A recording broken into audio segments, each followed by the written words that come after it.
अस्सलाम वालेकुम। मेरा नाम मुदस्सिर इकबाल है और मैं एनेस्थीसिया टेक्नोलॉजिस्ट हूँ।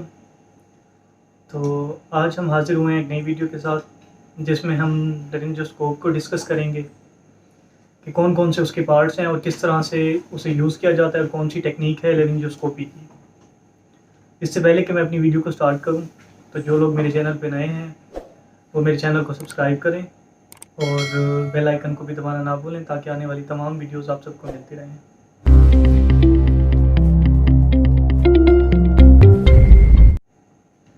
वीडियो को स्टार्ट करते हैं। तो व्हाट इज़ लेरिंजोस्कोप? ये एक ऐसा इंस्ट्रूमेंट है जो कि किसी भी इमरजेंसी कंडीशन में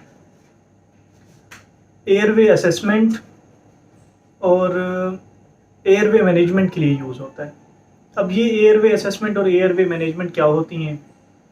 तो इसमें एयरवे से मुतल्लिक जब हमने अगर तो एयरवे के जो पार्ट्स हैं उसमें हमारे पास हमारी ओरल कैविटी आती है, नीचे हमारा लैरिंक्स आता है और ट्रैकिया और इस तरह से आगे ब्रोंकाई, ब्रोंक्यूल्स, एल्वियोलाई, ये सब चीज़ें।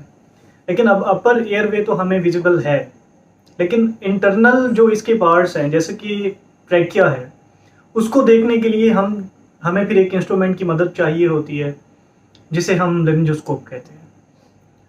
तो अब लेरिंजोस्कोप क्या होता है, इसकी क्या शेप है, मैं आपको दिखाता हूँ। मेरे पास मैं एक पिक्चर भी आपके साथ शेयर कर देता हूँ, उसके बाद मेरे पास मौजूद भी है। हम उसके पार्ट्स को भी डिस्कस करेंगे और लेरिंजोस्कोपी की क्या टेक्निक है कि आपने किस तरह से एक अच्छी लेरिंजोस्कोपी करनी है, तो वो भी मैं आपके सामने यहाँ पे एक्सप्लेन करूँगा।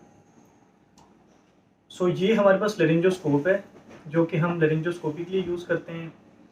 और लेरिंजोस्कोपी में वही मैंने आपको बताया कि एयरवे असेसमेंट या फिर अब इंटरनल जो हमारे जो पार्ट्स, क्योंकि हमारी एयरवे दो सब डिवीजन में डिवाइड होती है, एक अपर एयरवे और एक लोअर एयरवे। तो लोअर एयरवे में हमारे ट्रैकिया जो है उसको हम देखने के लिए यूज़ करते हैं।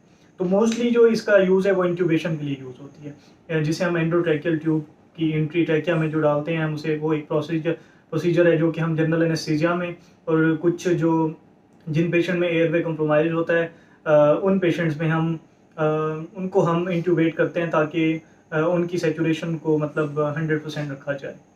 तो अब इसकी मैं टेक्निक आपको बता देता हूँ कि कौन सी टेक्निक है और किस तरह से हम किस तरह से हमने लेरिंजोस्कोपी करनी है और इंट्यूबेशन के प्रोसेस में हम क्या पॉइंट्स हमें नोट करना चाहिए। तो नंबर एक तो ये इस तरह से है, इसकी लाइट अगर अच्छी है तो आपकी लेरिंजोस्कोपी ईजी होगी। सो अब इस तरह से मैं देख लूँ कि हमारा ये पेशेंट है यहाँ पे इस तरह से सामने आपके। तो आपने पेशेंट के माउथ की जो ये वाली साइड है, राइट साइड, आपने राइट साइड से एंटर करना है, क्योंकि ये वाला जो इसका पार्ट होता है यहाँ से इसके ब्लेड पे एक जगह बनी हुई होती है जो कि टंग को साइड पे कर देती है। तो आपने हमेशा लेफ्ट हैंड से होल्ड करना है, लेफ्ट हैंड से होल्ड करके इस तरह जेंटली इसे एंटर करना है। ना आपके लिप इन्वॉल्व हों इसमें टच करें पेशेंट के, और ना ही टीथ्स को लगे। ये बड़े जेंटली आपने फिर इसे जाके जब आपको एपिग्लॉटस नज़र आ जाए, आपने सबसे पहले एपिग्लॉटस को आइडेंटिफाई करना है। तो इसके लिए आपको एनाटॉमी पता होनी चाहिए। आपने एपिग्लॉटस को आइडेंटिफाई करना है, आइडेंटिफाई करने के बाद आपने उसे लिफ्ट करना है। अच्छा, लिफ्ट करने की अब क्या टेक्निक है, आपने उसे इस तरह बैक लिफ्ट नहीं करना। अगर आप इसे बैक लिफ्ट करेंगे तो वो उसके अपर टीथ को भी टच करेगा, उसमें अपर टीथ टूटने का भी खतरा हो सकता है और साथ में आपका जो व्यू है वो भी कंप्रोमाइज हो जाएगा। तो आपने इसे ऊपर की तरफ आपने पुश करना है, मतलब आपने इन किया हुआ है, आप ऊपर की तरफ पुश करना है। फॉर एग्जांपल ये हमारे पेशेंट की कैविटी है ओरल, आपने उसमें पुश किया, तो आपने इसे इस तरह नहीं करना। इस तरह करेंगे तो उसके दांत टूटने का भी खतरा होगा, साथ में आपका व्यू भी कंप्रोमाइज। आपने लेरिंजोस्कोप के ब्लेड को, हैंडल को होल्ड करते हुए इस तरह ऊपर की तरफ पुश करना है, तो इस तरह से आपका व्यू क्लियर हो जाएगा और आपके लिए ईजी व्यू बन जाएगा। ट्यूब को, वोकल कॉर्ड्स को आपने फिर आइडेंटिफाई करके जो हमारी एंडोट्रैकियल ट्यूब है उसे आपने इन कर देना है। तो उसके बाद आपने फिर उसकी जो भी कंफर्मेशन टेस्ट होते हैं इन ईटीटी के, वो आपने देख लेते हैं। सो ये था। अब हम इसके पार्ट्स को डिस्कस कर लेते हैं कि कौन कौन से लेरिंजोस्कोप।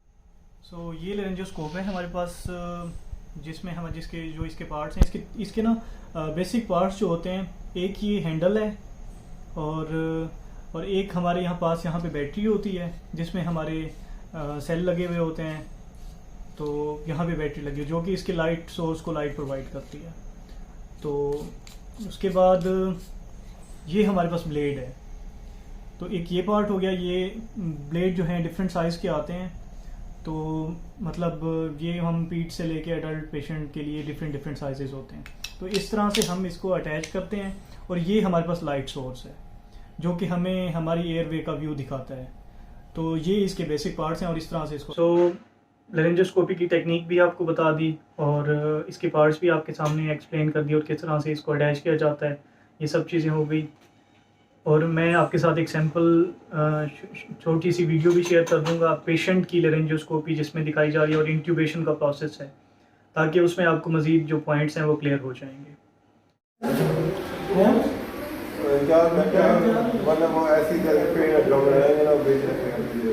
वो वैसे ठीक है, जिसका पेन है प्रॉब्लम था वो मुझे तो गैस्ट्राइटिस ही लग रहा है, गैस्ट्राइटिस नहीं है। तो आज की इस वीडियो में इतना ही, इंशाल्लाह मिलते हैं एक नई वीडियो में, तब तक के लिए।